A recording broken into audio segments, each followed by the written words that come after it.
కళ్ళల్లోకి కన్నీరు రాగానే మాట కొంచెం తడబడుతుండగానే ఏమయ్యింది మామా అంటూ అడిగే గొంతు విరా.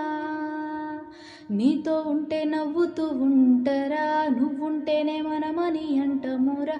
కారణాలు దొరకవు నువ్వు దూరం పోవాలన్నా, నీకు నాకు మధ్యలోకి దూరం రావాలన్నా.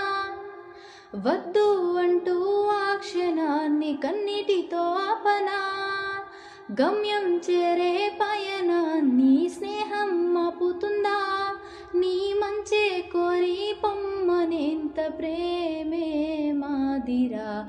అల్లుకున్న తీగతో కలుసుకున్న కులం, స్నేహమన్న మాటలో ముచ్చటైన అందరం, అందమైన జీవితం పంచుకున్న